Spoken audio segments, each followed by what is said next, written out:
Así es que le voy a invitar a abrir su Biblia en Proverbios capítulo 13 y verso 12. Y vamos a hablar bajo el tema permaneciendo en esperanza. En el servicio anterior estuvimos orando por las personas que están enfermas de coronavirus. Sabemos de algunas personas que han estado pasando por esa situación en nuestros países o de pronto también aquí en Estados Unidos o en la ciudad. Entonces le ruego ahí sus oraciones por ellos, que el Señor, acordémonos de ellos, Señor, guárdanos y guarda a las personas que están pasando por esa enfermedad, ¿verdad? Guarda la vida de ellos. Amén. Permaneciendo en esperanza. Proverbios capítulo 13 y verso 12. En el servicio anterior no alcancé a terminar. Me faltó poquito menos de la mitad, ¿verdad? Entonces, vamos a tratar la manera de dar esa otra parte que no pudimos dar en el primero para concretar algo ahí que está muy hermoso en la palabra del Señor. Entonces, permaneciendo en esperanza, Proverbios 13, 12, ¿lo tiene?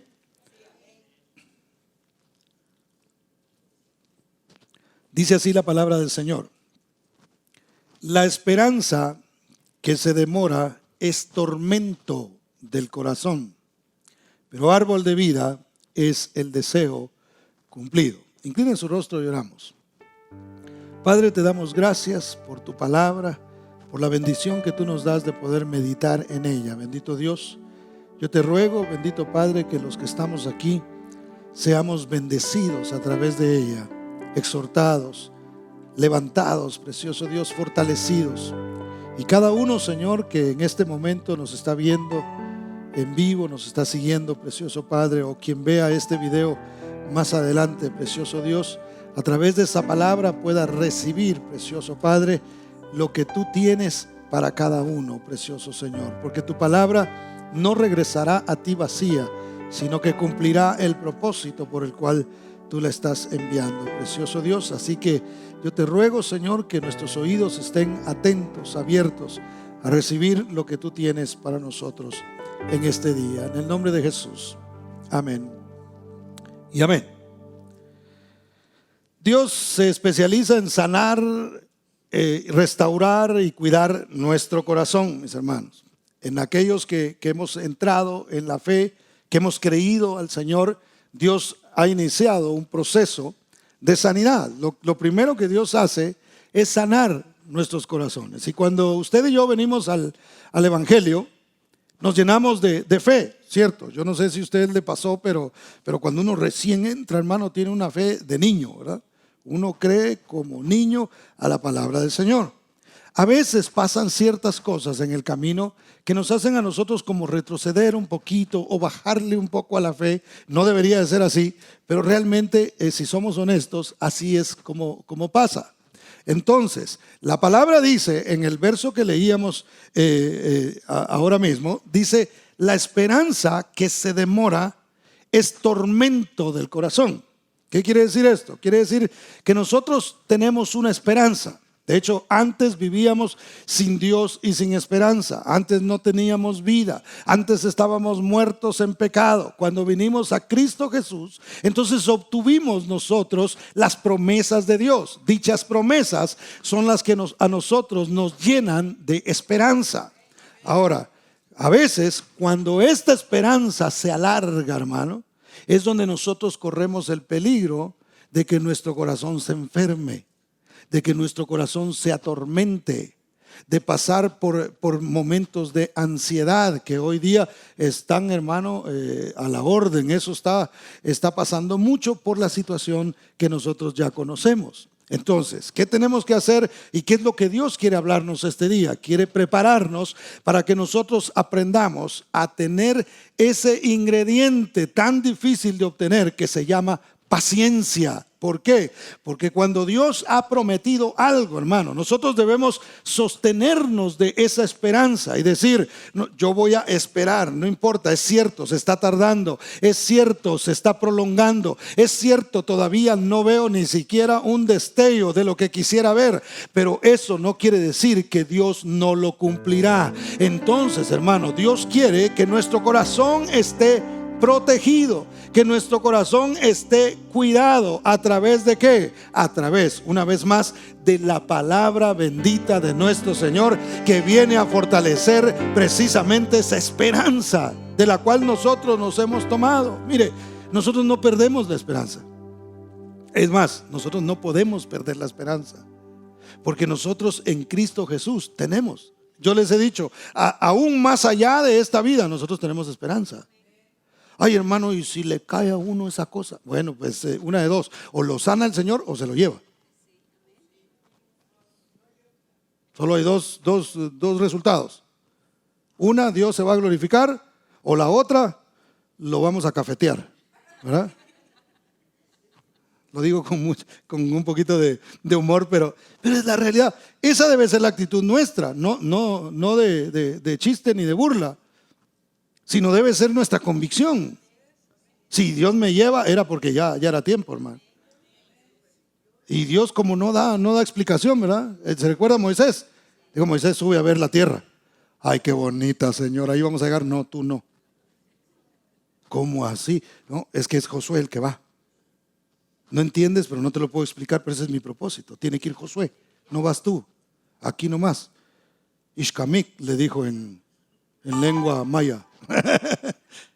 Dijo, hasta aquí llegaste. Entonces, nosotros, pero ¿por qué, hermano? ¿Será que Moisés se puso así como muy, y yo quería entrar a la tierra? ¡Qué barbaridad! Tanto venir lidiando con este montón de gente para llegar a esta montaña y ahora yo no paso para allá. Él sabía que más allá había algo que estaba mucho más bonito de lo que estaba acá, ¿verdad? Entonces nosotros tenemos que vivir de esa manera, creyendo que ciertamente Dios nos ha bendecido, gloria a Dios por la vida que nosotros llevamos con luchas y con pruebas y todo, pero con esperanza en el Señor. Y la esperanza nos da a nosotros paz, y la esperanza nos da gozo, y por la esperanza podemos venir aquí y levantar nuestras manos y adorar a Dios con libertad. ¿Por qué? Porque aunque tengamos problemas, tenemos esperanza en Cristo Jesús. Ahora, ¿qué es la esperanza, hermano? Es la espera de algo que no se ve, pero que ha sido prometido. Es decir, yo no puedo tener esperanza en algo que estoy viendo, ¿verdad? Usted no puede decir, yo espero en eso que estoy viendo, ahí está, ya lo tengo, en eso espero. No espera porque ya lo tiene. Entonces, mire lo que dice Romanos capítulo 8, versos 24 y 25. Dice así: porque en esperanza fuimos salvos. Pero la esperanza que se ve no es esperanza, porque lo que alguno ve, ¿a qué esperarlo? O sea, ¿o para qué esperarlo? Pero si esperamos lo que no vemos, con paciencia lo aguardaremos. Entonces, ¿qué es lo que nosotros necesitamos? Es tener fe, porque la esperanza la tenemos. La esperanza bienaventurada es Cristo Jesús. La esperanza bienaventurada es la palabra de Dios. Nosotros tenemos que agarrarnos de ahí. Entonces, ¿necesito yo qué? Necesito fe para poder mantenerme tomado de esa esperanza. Si yo empiezo a perder la fe, es cuando empiezo a soltar la esperanza y empiezo a pensar que las cosas que Dios me prometió simplemente no se van a cumplir. Entonces nosotros tenemos que tomarnos de allí. ¿Cuántos dicen amén? Debemos nosotros aprender, mis hermanos, a predicarnos a nosotros mismos. Yo siempre lo he dicho, es bien fácil decirle a alguien, hermano, Dios te va a sacar adelante. Hermano, ven para acá, ¿qué te está pasando? Me duele la cabeza, ven para acá. Como no me duele a mí, ¿verdad? Es bien fácil decir, ese dolor de cabeza se va a ir. Pero diferente es cuando yo estoy pasando por el dolor de cabeza. Y ahí es donde yo tengo que aprender a predicarme a mí mismo. Ahí es donde yo tengo que hablarle a mi alma. Mire lo que dice Salmo capítulo 42 y verso 5. Salmo 42:5.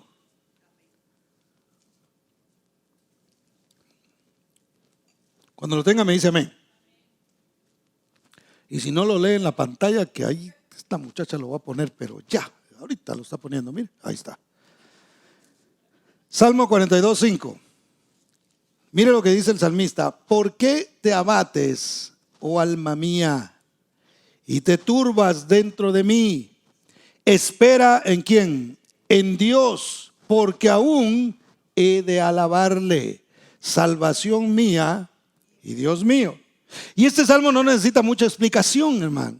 Lo que pasaba con el salmista era que sabía que su alma lo podía traicionar. Yo le decía a los hermanos en la mañana que nosotros tenemos que tener mucho cuidado, porque las noticias, porque las películas, porque las series, porque las novelas, si es que todavía las mira, aunque ahora le pusieron serie para que nadie diga que son novelas. Yo no miro novelas, pastor, yo miro series. Es lo mismo, la misma gata nada más que revolcada, ¿verdad? Todas esas cosas están destinadas a darle a usted una información. Y en la información que le meten psicología.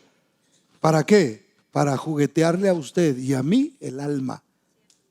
Para que nosotros empecemos a pensar no conforme a los pensamientos de Dios, sino conforme a lo que ellos están enviando a través de ese mensaje.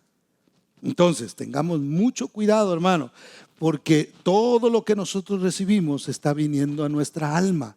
Y ahí es donde nosotros podemos recibir un montón de cuestiones negativas en nuestra alma, que pueden venir a debilitarnos en nuestra fe, que pueden venir a nosotros a provocarnos un problema. Fíjese, hay personas que han puesto su confianza en sus finanzas, por ejemplo, en su dinero. Y ha resultado a veces que ha desaparecido de la noche a la mañana. Entonces yo no sé si usted sabía que hay gente que se está suicidando en este tiempo. ¿Verdad que eso no sale en las noticias? Ya ve, porque solo van a sacar lo que a ellos realmente les interesa que usted oiga. Es más, yo lo he dicho aquí y lo vuelvo a decir, y estamos en vivo y no me importa, porque no voy a mencionar quién de todas maneras. Pero hay noticieros que están vendidos a partidos políticos para que hablen bien de uno y mal del otro, ¿verdad? No voy a decir quién, ¿verdad? Pero no, ahí mejor, ahí la dejamos. Pero entonces, tenemos que tener mucho cuidado porque están tratando de atacar nuestra alma. Entonces, ¿qué tenemos que hacer nosotros, hermanos? Sobre todo en este tiempo que nosotros estamos pasando, donde realmente se empieza a ver un panorama en ocasiones para algunas personas más oscuro que otros. ¿Cómo hacemos nosotros para que nuestra alma pueda soportar las pruebas que nosotros pasamos? ¿Cómo le hacemos, hermano? Tenemos que predicarle al alma. Si usted quiere predicar, hay gente que le quiere predicar a otros, pero no se predica a sí mismo. Y nosotros tenemos que poner en práctica lo que predicamos. Yo le he mencionado a usted y le he testificado que en este tiempo yo sí he pasado por ansiedad. Yo sí me he preocupado. Yo no sé si usted no lo ha hecho, luego me dice, ora por mí, no sé, me pasa de esa unción, pero a mí sí me ha pasado. Entonces he tenido que venir y he tenido que hablarle a mi alma y he tenido que decirle, alma, tienes que bendecir al Señor. Alma, tienes que ir y arrodillarte. Alma, tienes que levantar tus manos y decirle, Señor, fortaléceme porque te necesito. Tenemos que aprender a predicarle a nuestra alma. Tenemos que hablarle a nuestros sentimientos, porque si no, nos vamos a ir detrás de ellos, hermano. Y el corazón es engañoso. El alma es engañosa, hermano. Mire, vaya conmigo a Jeremías capítulo 17, versos 7 al 9. Y le voy a leer la Biblia de las Américas.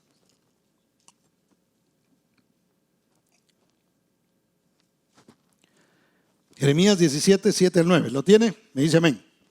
Y si no, lo empiezo a leer porque el tiempo apremia. No premia, sino apremia.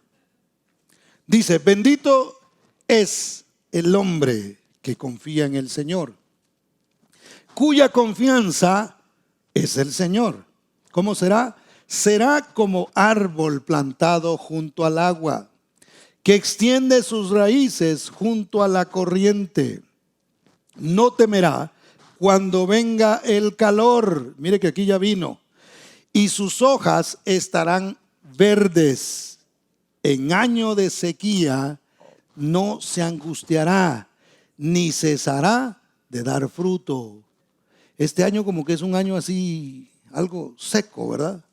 De hecho, hasta literalmente el calor empezó antes de tiempo. Este año es un año de sequía. Muchos están hablando de, ay, 2020, que se apure, cuidado, ¿qué irá a pasar? Y ahora cada mes están inaugurando a ver qué más cosas feas pasan, ¿verdad? ¿Qué situación nos viene? Es más, esta semana, hermano, hasta tembló. Yo no sé si usted lo sintió, pero tembló. Yo estaba en el carro cuando de repente, y como mi esposa tiene la costumbre a veces que va así en el carro, ¿verdad? Me le quedé viendo y le dije, hey, ¿tú estás moviendo el carro o qué? Me dice, no, yo no. Entonces está temblando, le digo. Entonces, este es un año difícil, pero mire lo que dice el verso 9. Más engañoso que todo es el corazón, y sin remedio, ¿quién lo comprenderá? Entonces, hermano, estamos frente a un montón de corrientes. Yo no sé si usted se dio cuenta, me imagino que sí, por las noticias, de la tormenta que estuvo pasando en Centroamérica. El Salvador, Guatemala y no sé qué otro país, creo que Chiapas, el sur de México fue afectado por esa tormenta. Pero mucha corriente de agua, hermano, ríos se salieron y una cosa impresionante. Bueno, en el mundo espiritual hoy está pasando también una tormenta de información. El mundo está inundado de un montón de corrientes, hermano, que tratan la manera de afectar una vez más nuestra alma. Pero dice la palabra del Señor, bendito es el hombre que confía en el Señor, que aunque hayan corrientes de todo tipo, hermano, que aunque haya tsunami de un montón de cosas, nosotros vamos a estar plantados junto a la corriente de agua que procede del corazón de Dios, que es su palabra, y el que pone ahí, el que extiende ahí sus raíces, aún en el año difícil, en el año malo, no se va a angustiar, dice la Biblia. Entonces, cuando yo leo esto, hermano, yo digo, wow, esto es lo que necesita mi alma. Esto es lo que necesitan escuchar mis oídos. ¿Para qué? Para que yo no me angustie, para que yo cumpla el propósito por el cual el Señor dejó esta palabra. Y hoy, hermano, así como ministra mi vida, ministra la vida suya también, y la de aquellos que van a escucharlo a través de la boca suya y decir, mira, si confías en el Señor, te vas a ser como un árbol que está plantado junto, no a cualquier corriente, sino a la corriente correcta, al conocimiento correcto, el conocimiento de Dios. ¿Y eso qué va a hacer? Te va a fortalecer. Aún en el año malo vas a poder dar fruto. Aún en el año malo vas a poder estar sin ninguna angustia y experimentar la paz que solamente el Señor puede dar. Dele ese aplauso fuerte a Cristo, porque Él es bueno. ¿Cuántos dicen amén? Entonces nosotros tenemos que cuidarnos de las corrientes, hermano, porque mire, corrientes de cosas malas y de cosas negativas van a venir. Es más, cosas malas y negativas van a pasar. Pero nosotros tenemos que escuchar lo que Dios está diciendo.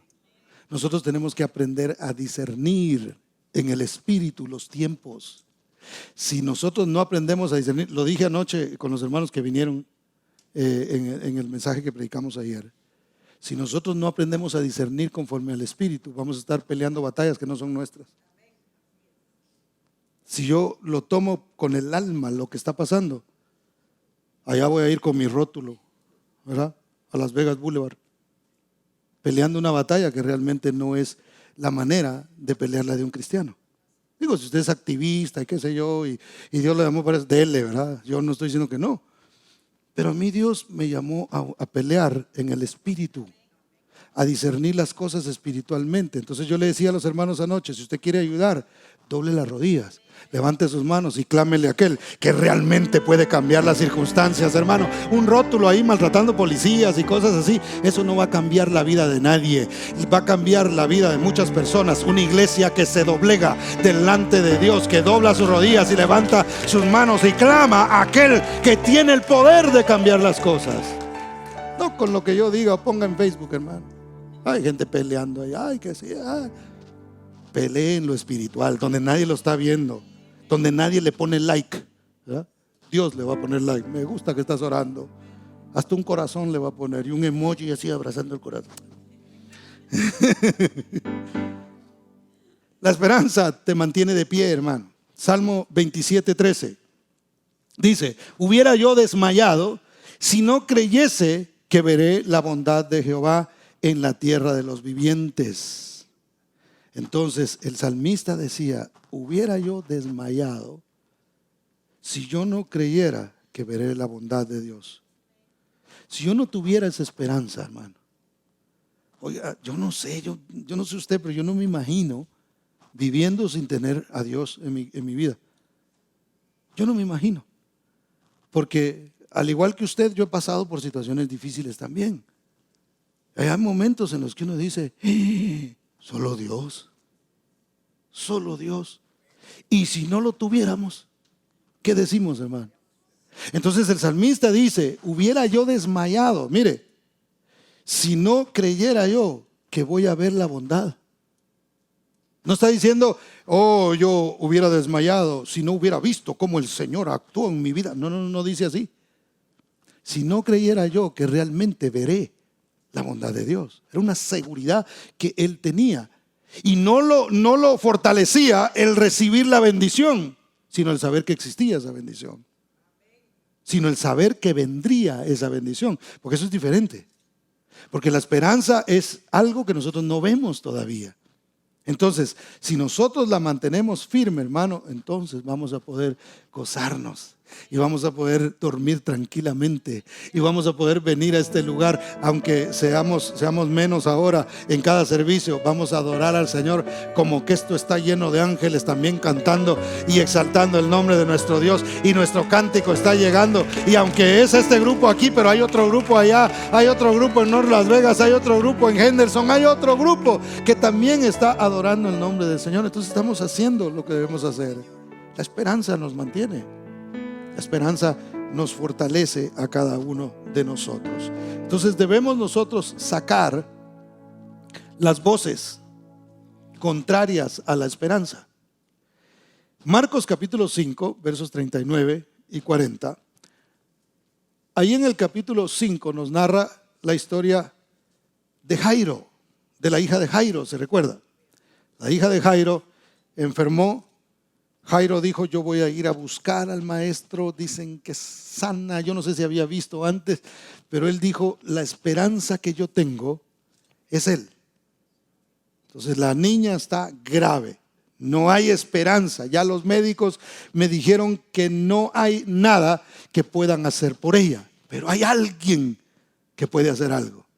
Y él tenía una esperanza que algo iba a suceder en la vida de su hija. Entonces usted conoce la historia. Él se acerca, va y le dice: ven a ver a mi hija que está gravemente enferma.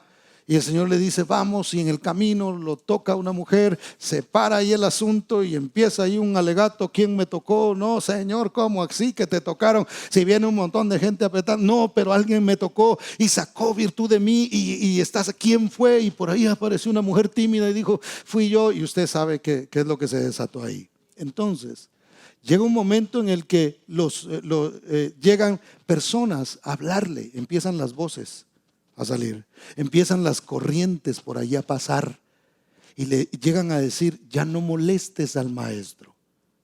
Le decía yo a los hermanos en la mañana: hasta bonito suena eso, ¿verdad? Ya no molestes al maestro, está muy ocupado. ¿Para qué lo estás molestando? Tu hija ya se murió.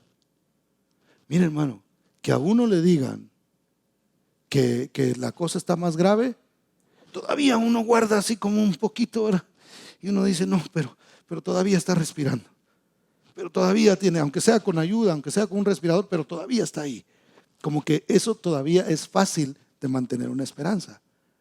Pero cuando llegan y le dicen: ya se murió, ahí lo único que quedaba era aferrarse a la palabra del que había hablado, de la palabra encarnada, que es Cristo.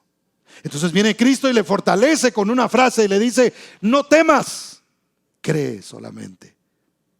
Y de esa palabra Jairo se agarró Él pudo haber dicho, no, Señor, ya no hay nada que hacer, ponerse a llorar ahí y decir, ya se acabó, ya no hay ninguna esperanza. Y usted conoce la historia. Jesús llega y cuando entra a la casa sucede lo siguiente. Vea conmigo el verso 39.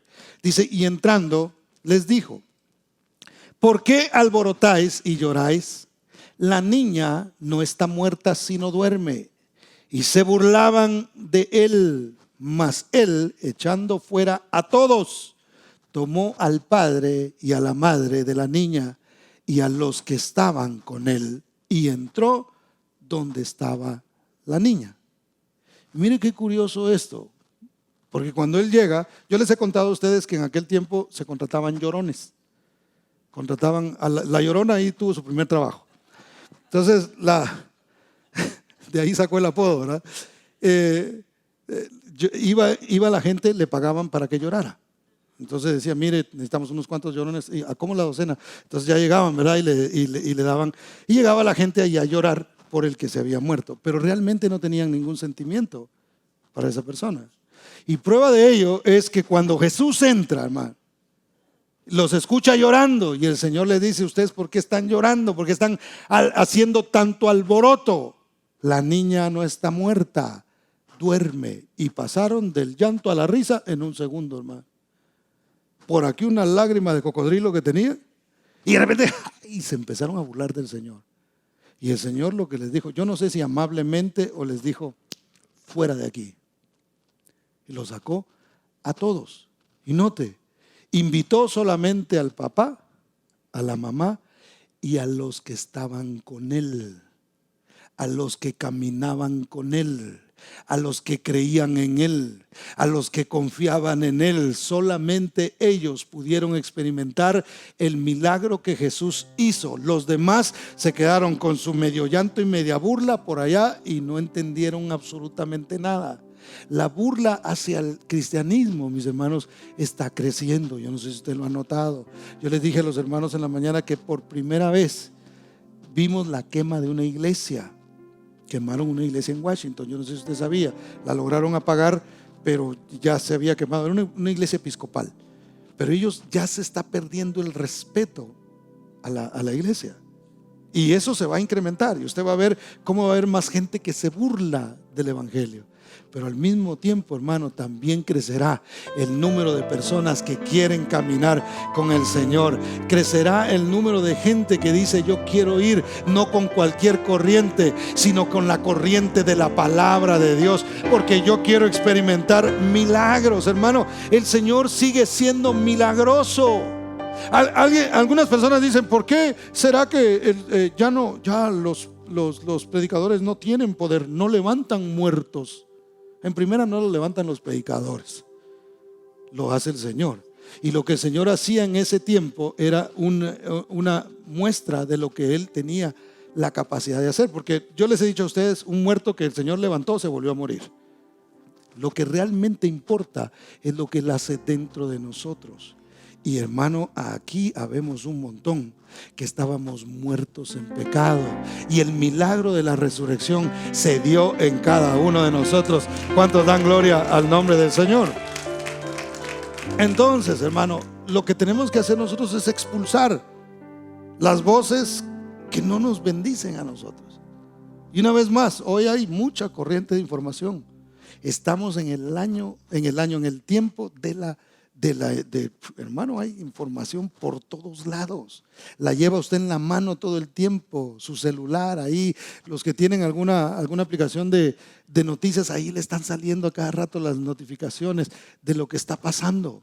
Hay mucha información, pero nosotros tenemos que aprender a sacar de nuestras vidas las voces que no pertenecen a la palabra de Dios. Si Dios no lo dijo, hermano, es mejor no ponerle atención. Si Dios lo dice y viene de la palabra de Dios, entonces eso fortalece nuestra esperanza. ¿Cuántos dicen amén? Denle un aplauso fuerte a Cristo porque Él es bueno. Y para terminar rápidamente, quisiera que vieran ustedes Segundo libro de Reyes, capítulo 5.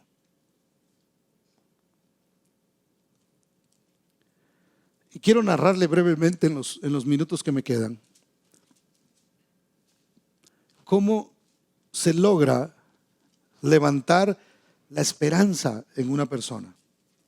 Porque no solamente nosotros necesitamos fortalecer nuestra esperanza, la iglesia estamos llamados a ayudar a otras personas y a mostrarles la esperanza que Dios puede dar. ¿Cuántos dicen amén?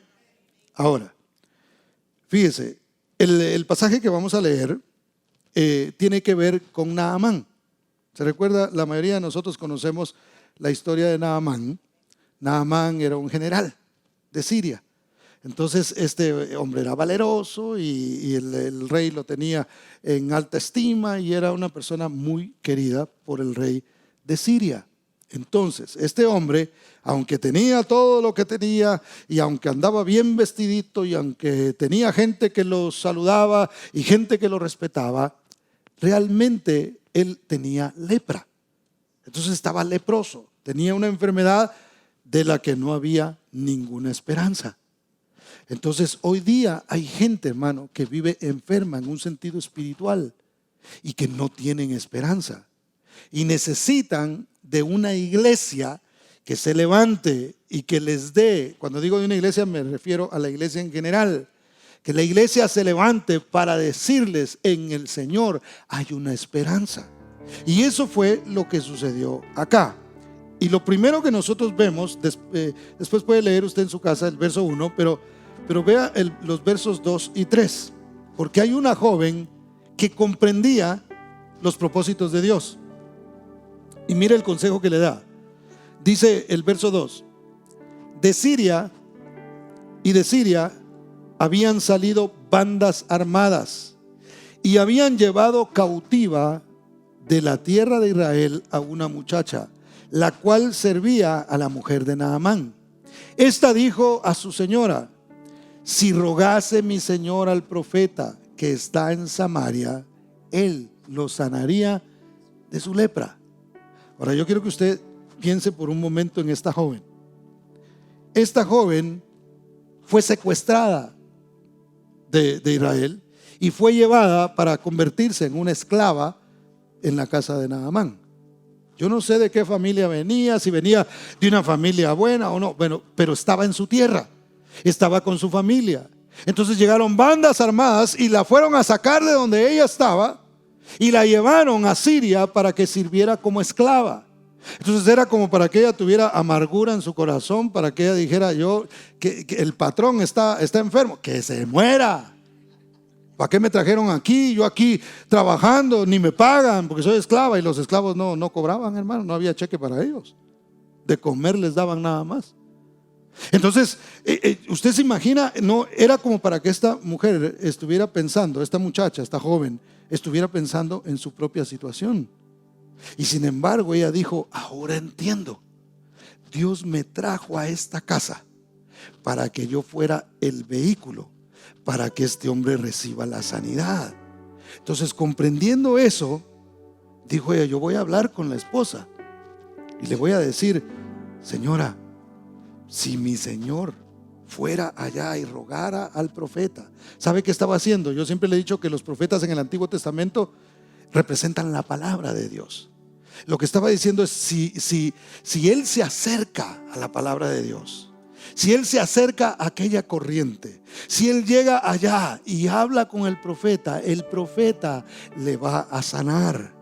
Nosotros tenemos que levantarnos independientemente de lo que nosotros estemos pasando y decirle a la gente: mira, tú estás en una angustia, tú estás enfermo, tú necesitas a Dios. Quizás no se lo decimos con esa palabra, pero nosotros entendemos eso y decimos: Señor, aunque yo estoy pasando por una situación difícil, yo sé que tú me tienes en esta circunstancia porque tú querías alcanzar a alguien más. A veces Dios nos puede poner a nosotros en situaciones incómodas porque Él tiene un propósito, porque Él quiere usarte como un instrumento para que otros se acerquen a Él. Entonces esta muchacha, en lugar de quejarse, dijo: ahora entiendo por qué vine aquí. Este hombre va a ser sano y yo lo voy a mandar allá donde va a recibir la sanidad. Yo conozco un profeta. Aunque vivo en Siria, yo sé que en Israel hay profeta. Y de Israel vino el Salvador de este mundo, hermano. El que a nosotros, aunque nunca habíamos estado allá, aunque nunca vayamos allá, realmente de ahí vino aquel que sanó nuestro corazón, aquel que nos trajo a nosotros esperanza. Entonces Naamán toma los primeros pasos. El rey le habla al rey, a su rey, y le dice: no te preocupes, lo vamos a arreglar. Usted lo puede leer después en su casa porque ya no tengo tiempo. Lo vamos a arreglar. Y le prepara unas cartas. Lleva riquezas, y usted conoce la historia, pero también lleva unas cartas de recomendación. Y es gracioso porque el rey de Siria le manda a decir al rey de Israel: mira, rey, aquí te mando a Naamán, me lo sanas, por favor. Y el otro rey se queda como: ¿qué? Y se enoja. Dice la Biblia que rasgó su ropa. Dijo: ¿y este qué cree? ¿Que yo soy Dios para dar o quitar la vida? Lo que está buscando es pleito conmigo. Así lo agarró, hermano. Mire que hay gente que a veces uno le quiere decir algo y todos lo agarran de pleito, ¿verdad? Bueno, pero ese es otro tema. Yo sé que aquí no pasa, por eso ni lo vamos a tocar. Pero entonces este se enoja. Pero mire lo que sucede. Lo primero que nosotros vimos es que una persona que, independientemente de su condición, entendió el propósito de Dios. Eso nos enseña a nosotros que, independientemente de dónde nos encontremos en nuestra vida, hemos sido alcanzados para alcanzar a otros. Bueno, número 2, lo que encontramos es al profeta. Mire la participación que hay para levantar la esperanza de un hombre que ya no tenía. Eliseo, al enterarse, mandó a llamar a Naamán.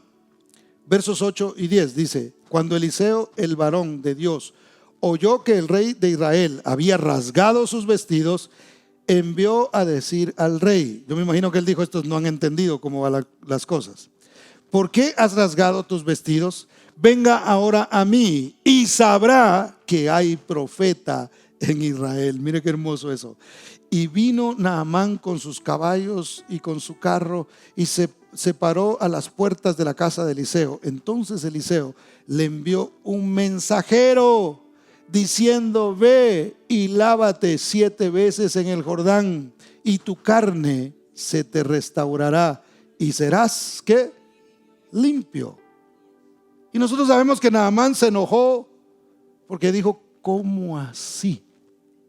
Hay gente que quiere a Cristo que se le presente en el cuarto, ahí con una figura así como, no sé, como fantasmagórica, ¿verdad? Y que se le aparezca y le hable directamente. Y no entiende que el Señor dejó mensajeros. Hermano, por muy chaparro que sea el predicador, gracias a Dios yo soy alto, por muy insignificante que a usted le pueda parecer, Dios le envió un mensajero. Y si está hablando la palabra de Dios, debemos recibirla, debemos creerla, porque Dios tiene sus instrumentos. Entonces Naamán menospreció al predicador. ¿Cómo así? Yo pensé que él personalmente iba a venir. Yo pensé que el profeta, o sea, sabiendo quién soy yo, pensé que él vendría. Y hay gente que se cree así VIP, hermano. Hay gente que piensa que Dios le va a hablar directamente nada más, que no va a usar absolutamente a nadie, hermano. Y eso no es así. Puede usar al predicador más ungido que usted crea, ¿verdad? O puede usar a veces a un niño, una circunstancia a su alrededor. Dios habla de diferentes maneras. Y usted conoce la historia. Naamán se enoja y dice: no, hay mejores ríos hay allá en Siria, mejor me voy a los ríos de allá, mejor sigo con las corrientes de allá, porque no me gusta. ¿Cómo que al Jordán? Si nosotros tenemos ríos más bonitos allá en Siria. ¿Para qué? Si yo ya tengo las corrientes que a mí me pueden sanar. Ninguna corriente de sus ríos, hermano, podían hacer la diferencia solamente la corriente verdadera, la que viene de la palabra de Dios. Y la palabra le estaba diciendo a Naamán: tú tienes que ir al río Jordán y te tienes que meter ahí 7 veces. 7 veces representa un día de cada semana. Eso quiere decir que todos los días usted y yo debemos estar expuestos a la palabra de Dios, y así mantendremos viva la esperanza y mantendremos un corazón sano. ¿Cuántos dan gloria al nombre del Señor? Entonces tenemos que aceptar los mensajeros que Dios nos manda, que nos hablan. Y esa es la tercera cosa. Dios, en su misericordia, usa a los mismos que iban con Él, que se convirtieron antes que Él. Sus siervos se convirtieron antes que Él. Fíjese, ya voy a terminar. Verso 13. Mas sus criados se le acercaron y le hablaron diciendo: Padre mío, si el profeta te mandara alguna cosa, ¿no la harías? ¿Cuánto más diciéndote: lávate y serás limpio? En otras palabras, si te hubieran pedido algo difícil, ¿no lo hubieras hecho? Hay gente que es valiente para muchas cosas. Se atrevió a cruzar la línea con unas cuantas bolsitas de aquello que le conté. Se atrevía a meterse a pleitos, y se atrevía a meterse a pandillas, y se atrevía a hacer, bueno, pongámosle cosas un poquito más bonitas, se atrevía a emprender negocios, y se aprendía, qué sé yo, hermano. Muy valientes para muchas cosas. Y hasta mezclaba, como dice la Biblia, ¿verdad? Hay de aquellos que son valientes para mezclar bebida. Y mezclaba, y a mí pásenme de esta y de esta otra también. Y los tenían que sacar cargado de ahí. Muy valientes para eso. Y a veces no somos valientes para obedecer la palabra de Dios. Y esto era lo que pasaba con Naamán. Ellos le están diciendo: si te hubieran pedido algo más difícil, tú lo hubieras hecho. Tú estás acostumbrado a los retos. Estás acostumbrado a las cosas que te son difíciles, y las has logrado. Muchas victorias le has dado a Siria, y solo te están pidiendo que te metas 7 veces en el río Jordán. Y eso no lo vas a hacer. Se lo dijeron con mucho respeto, no se lo dijeron como yo lo estoy exponiendo. Hasta padre le dijeron. No sé si era su padre espiritual o qué, pero le dijo: Padre, ¿no harías una cosa más difícil si te lo pidiera el profeta? Solo te está pidiendo que creas. Y entonces la esperanza de Naamán creció. Ya la había perdido. Ya había dicho: me voy a las mismas corrientes de allá. La había perdido. Pero de repente las palabras de estos consejeros, hermano, de estos anónimos. Usted tal vez puede ser un anónimo, yo puedo ser un anónimo, y Dios puede usarme para traer esperanza a aquel que ya no la tiene. Entonces, ¿qué es lo que quiere Dios en este tiempo, hermano? Que su iglesia se levante, que su iglesia entienda que si pasamos por situaciones difíciles es porque Dios nos puso aquí con un propósito, para que le mostremos a los demás que en Cristo Jesús hay una esperanza. ¿Cuántos dan gloria al nombre del Señor? Denle ese aplauso fuerte a Cristo. Los músicos pueden ir pasando. Naamán finalmente fue, y dice la Biblia que se metió las 7 veces, y su piel parecía como la de un bebé. El Señor trajo una restauración completa. ¿Cómo podemos nosotros dar esperanza a los demás si nosotros no tenemos, hermano? Entonces hoy yo le voy a invitar que se ponga de pie y le diga: Señor, si usted venía necesitado de la palabra que hoy escuchó, que ciertamente todos necesitamos esa palabra, yo le invito a que usted levante sus manos y le diga: Señor, yo quiero que tú fortalezcas mi esperanza. Quizá usted está pasando por una situación incómoda, difícil. Quizá las noticias no son buenas, pero debemos entender el propósito de Dios. No quejarnos, sino como esa joven que dijo: aunque estoy de esclava aquí, entiendo que Dios me trajo para transformar la vida de una persona y de una familia entera. Y si Dios te ha permitido pasar por lo que has pasado, es porque Él quiere usar tu vida para bendecir la vida de los demás. Levanta tus manos ahí donde estás y vamos a adorar al Señor.